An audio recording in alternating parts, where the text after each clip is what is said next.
Rock, metal, prog, and everything in between. If you're into rock, you've come to the right place. Welcome to this episode of Talkin' Rock with Meltdown. Don't forget to follow the audio-only Talkin' Rock podcast on all podcast platforms. And now, it's time for today's conversation. Here's Meltdown. Robert, John, good to see you, man. How are you? I'm doing great. How are you? I'm doing well. You're going to be in town coming up on Friday at the Token Lounge. You've been in Detroit before, correct? Man, I don't think so. Okay. I was going to ask you because on your bio it said that you discovered music through your dad's Motown records. So I was curious if you're going to try to hit up the Motown Museum while you're here. Man, I would if we had enough time. Okay. Yeah, I just went here for the first time when the guys from Metallica were here. I went with Charlie Benante from Pantera. He'd never been there before either. And I've been here for 28 years. I'd never been to the Motown Museum. So if you can find the time, it's worth going. Cool. Yeah. We love to do that kind of stuff in town. Yeah. So the band, Robert, Jon The Wreck, like I said, at the Token Lounge coming up on a Friday from Southern California. You know, when I first heard you guys, Southern California didn't really strike a chord with me. I guess you probably hear that all the time, don't you? Yep. All the time. But it's where we're from. We just enjoy the music that we make and what we do. What influences your sound? Because I can't imagine it's a Southern California influence. Yeah, I mean, we grew up listening to everything across the board, not just what was in our town, because the internet's magical. So, we got influence from everything we could hear. Now, one of the Southern California bands that I'm real familiar with, as a matter of fact, I've talked to them in the studio several times, is the guys from the Rival Sons. And so you're buddies with Jay? Yeah, we've been friends with them for quite a long time. So, yeah, we haven't seen him in a bit, but I think last time we saw him actually was at the LAX airport randomly. But yeah, we last time we toured with him was, man, it was a really long time ago. But yeah, growing up in the Long Beach area and where they're from, just kind of, started listening to them before they were, even doing the Rival Sons thing. So yeah. Yeah, Jay and Scott have been in here many times. Millie's a friend of mine and whatnot. But what kind of advice does Jay give you? Do you talk to him regularly, or have you haven't seen him for a while? You say? Oh yeah, I don't talk to him regularly. I think the last thing we talked about was songwriting and just writing songs. Just keep doing it and keep doing it.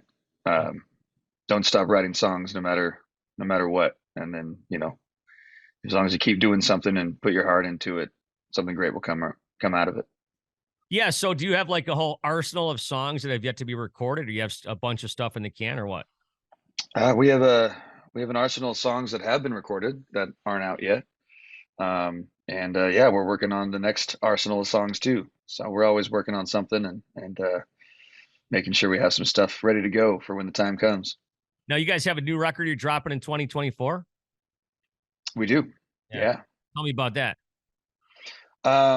Yeah, it was, we recorded it with Kevin Shirley and, out here in LA. And, yeah, I mean, I think we dropped a track today. I don't know when this airs, but, off that record. And yeah, I think the announcement and the pre-orders and everything start next year. And, we're excited for it. Now, what track did you drop today? Because I've heard a few of them here and there.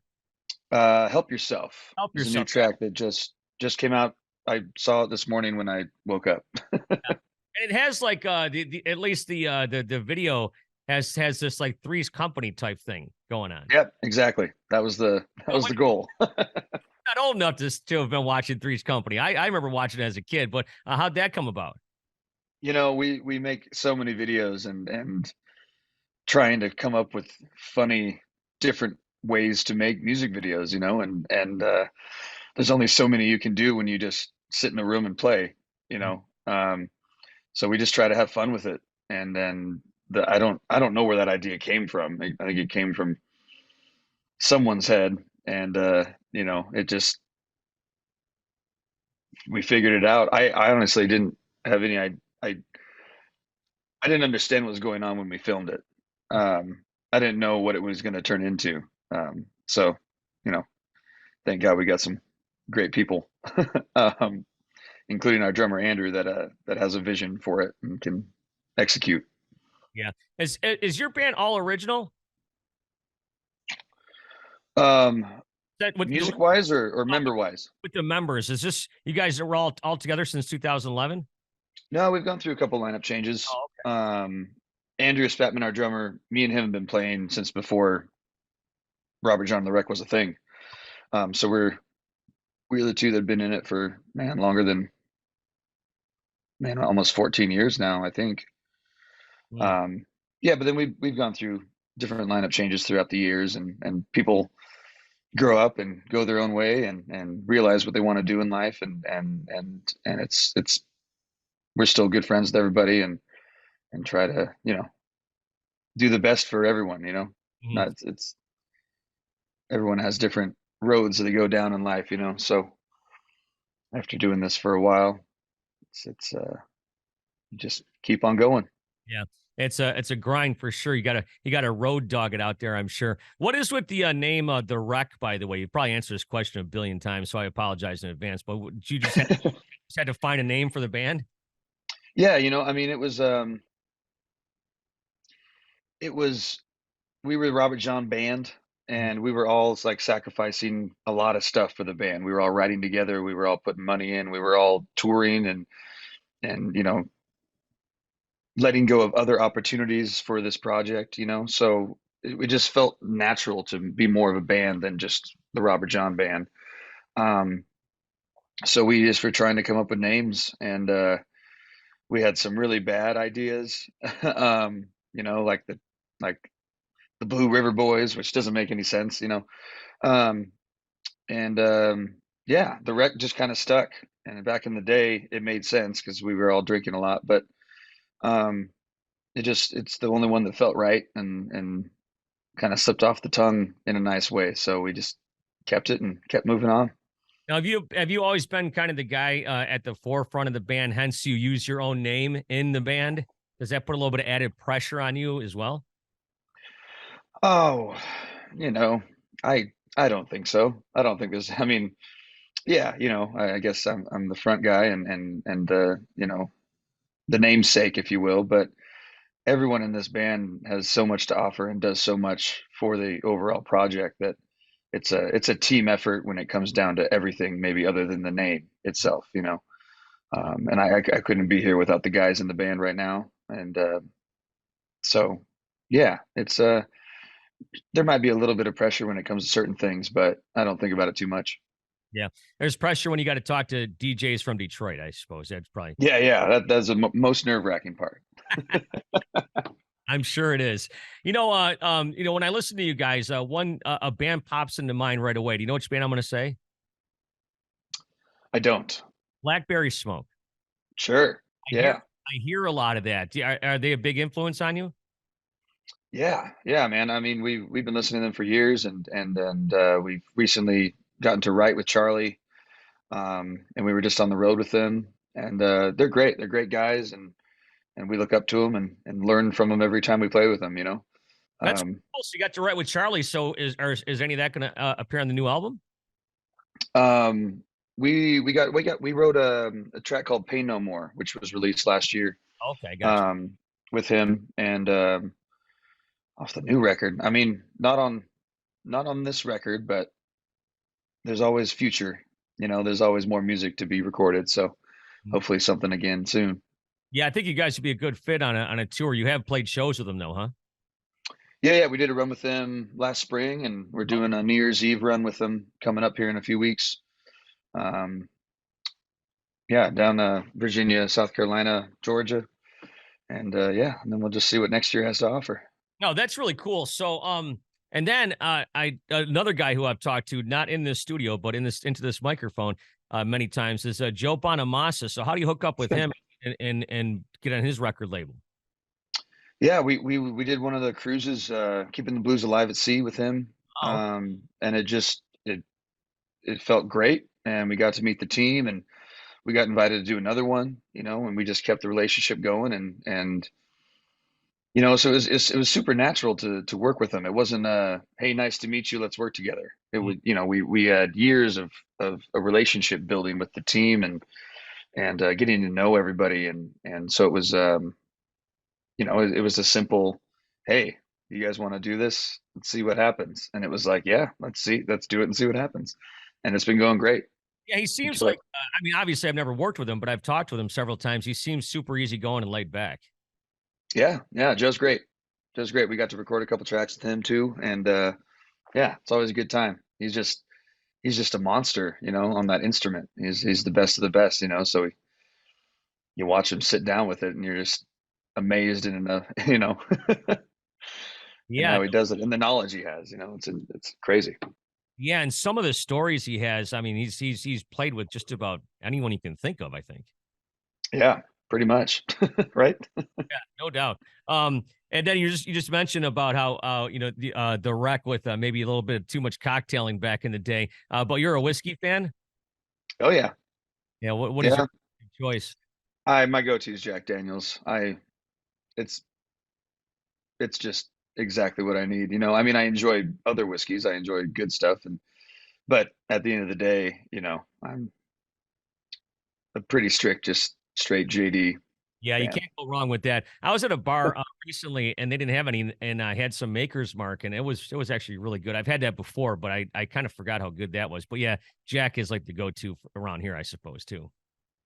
Yeah, yeah. I mean, yeah, just like I said, I mean, I like good whiskey. I just as long as it's not in a plastic bottle at the bottom of the shelf, um, I'm usually all right with it. Yeah, the guys from Metallica just came through here, and of course they've got their black and whiskey, and Rob Dietrich, their master distiller, and I have become friends over the last few years, and that's really Cool. good too. That have you had that? No, I haven't. Yeah, that's really good. Maybe I could see if I can sneak a bottle to the gig next Friday night at the Token. Yeah, Yeah, please they do. in their barrels and they play Metallica music, and it shakes the barrels and it goes in and out of the wood. It's like this whole big thing. Nice. So, who's your hero as far as beards are concerned? Because that's a pretty award-winning beard you got there. Thank you. It's takes a lot of dedication and effort and the will to survive. I don't have any beard. ZZ Top, I would have to say, right? I mean, they're the kings. Yeah, Um, how long you been growing that thing? I don't even know. It's there's been hair on my face for a long time. I don't even know what I look like without it. I can't even tell you the last time it wasn't there. I don't know. It's just there. I mean, it doesn't grow very big. It just kind of stays exactly like this. So I'm okay with it. And And I hear we're going to Detroit soon, so I need another layer of uh it's yeah, cold up there. That's what I'm trying to say, right? oh, right, yeah, exactly. I was just talking with somebody the other day that I could never do that. I just don't have it. Yeah, that's enough for some people. That's well, it's not because they just won't let me do it. I mean, it's the way that it goes around here. So, anyways, Robert John and the Wreck at the Token Lounge on Friday. Perhaps the first time here in Detroit. We're not really sure, but yeah. Yeah, it's definitely the first time in Detroit. Okay. We played in Michigan a handful of times, randomly. Traverse City, Lansing. What is it? Kalamazoo? Is that one? Yeah, Kalamazoo. Yep. Yeah. Yeah, some random touring a very long time ago, but we haven't really played in Detroit at all. So you've been road dogging it for a long time. Yeah, I mean, we started touring before we knew what that meant, or the fact that you should be making money, or the fact that you know, we used to drive into cities that were in between two other gigs and just go into bars and say, "Hey, can we play for beer?" Yeah. And sometimes they said yes, and it's just kind of what we just went on the road without kind of a plan, and when you're younger, you know you you're in a band, so you write songs, make a record, and you go on the road. It's what you do, but you didn't know that there was any other structure than that. And so yeah, we've been in a van and just touring around, and I think in those early years, whether or not it made a difference to anyone that we were playing in front of, it made a difference to us because we you put in those hours beforehand to understand what you're doing, what it takes, how shitty it could be. Yeah. It's a long way to the top if you want to rock and roll. And like Amen. the old saying goes, it's like, you play for free. They pay you for your travel. Yeah, exactly. Hey, by the way, you said you have some gigs lined up with Blackberry coming up at the end of the year. You got a tour lined up for next year? Not with them next year. We do have a tour next year. We'll be in the States in February. I don't know how far north we're getting. And then, yeah, there's a lot on the schedule next year. So we're excited for that already. I was going to say, don't come up north. I don't understand these managers that put bands in Canada through the middle of winter, but I guess they have a captive audience, right? I think that's why they do it. Yeah, sure. Yeah. I mean, I thought I signed a contract that said no winter touring, but, you know, we gotta play where we can and when we can. And it's, we're happy to be doing what we're doing. So. Well, Robert, good luck to you. Robert, Jon The Wreck, like I said, Token on Friday, new record coming out next year, and maybe we'll see you next Friday, and we'll have to have a cocktail or two. Sounds great. Sounds great. Looking forward to it.